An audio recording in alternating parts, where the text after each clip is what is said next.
So you did get that extra right around 3 months or so. How did you spend that time?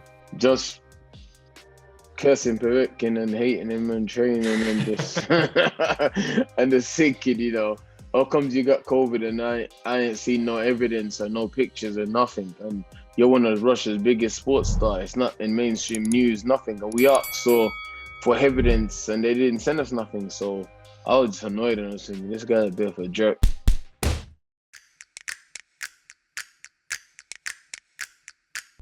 All right, Dillian Whyte, heavyweight contender, is here on March 6th. Whyte will face Alexander Povetkin in a rematch of a fight Whyte lost by knockout last August.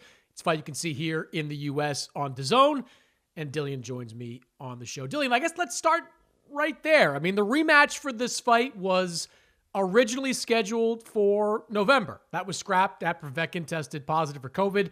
That would have been a pretty quick turnaround for both you guys. I know you wanted the rematch immediately, but now that you have had that extra time, do you think it was worth it?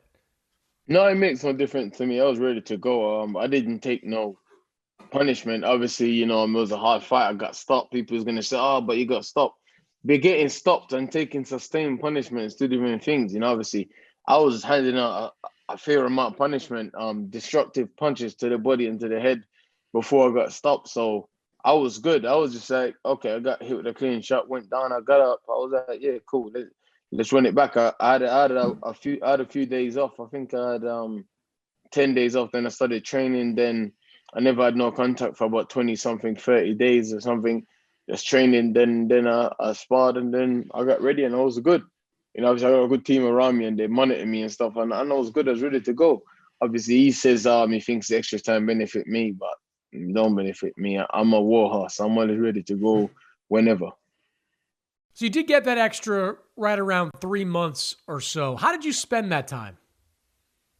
Just cursing Povetkin and hating him and training and just and the sick kid, How comes you got COVID and I ain't seen no evidence or no pictures or nothing? And you're one of Russia's biggest sports stars. It's not in mainstream news, nothing. And we asked for evidence and they didn't send us nothing. So I was just annoyed and I was thinking, this guy's a bit of a jerk, but that's what it is. It is what it is, obviously. You can never really believe it and you can never really fully doubt it because he might have. And if he generally had COVID, then I'm sorry. But if he didn't, then screw him.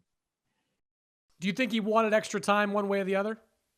I think so. I think there's a quick turnaround. And then obviously, I think he cancelled 2 fights. I think one was like 8 or 10 days out, and one was a couple of weeks out. We got ready twice for the fight. I think November and something else. I think November and January. November and January. He cancelled 2. You know what I mean? So I was getting ready for them and I was training. You know what I mean? I don't know. I thought thinking maybe he was just trying to play some sort of game, let me train, burn out or something, then get a bit disheartened or whatever. He's a wily old veteran. He's a veteran. He's a clever guy. And Russians are very smart, very calculated people.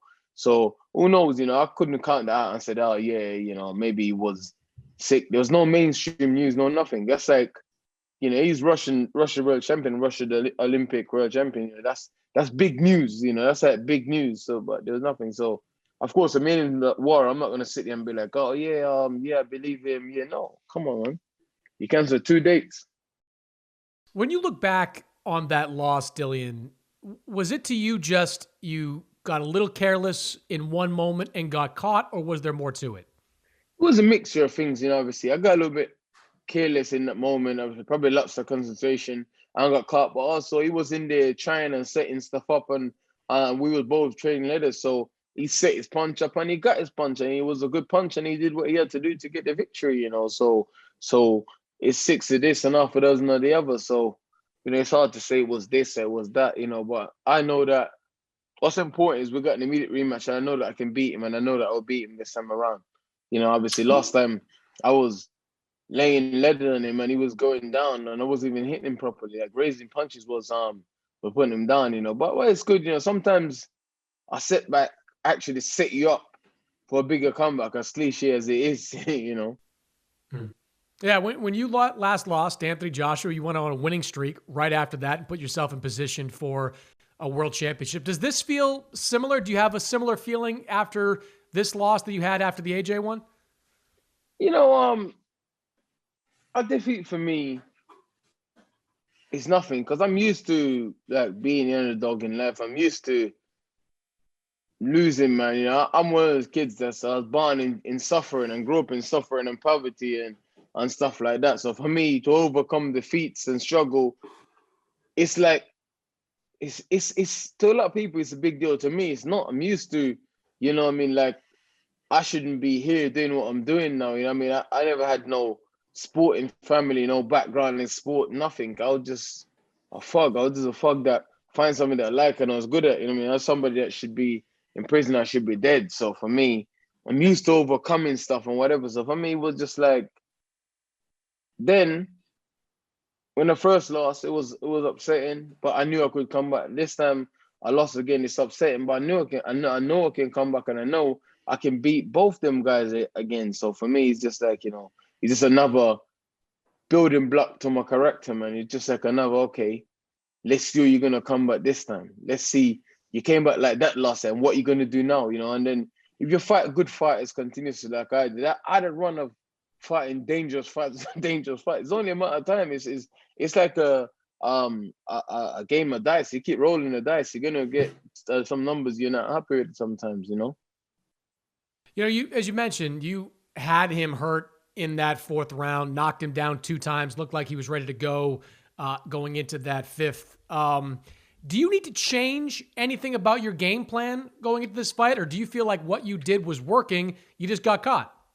What I did was working fine. There's always change that can be made. You can be more aggressive, less aggressive, smarter, less. There's so many things you can change and adapt. But you never know really until the night, man. You don't know. You might come out 100 times better this time. You might come out 100 times worse this time. So for me, I don't worry about what he's doing. I'm worrying about changing around him. I just worry about making the adjustments and the changes that I need to make.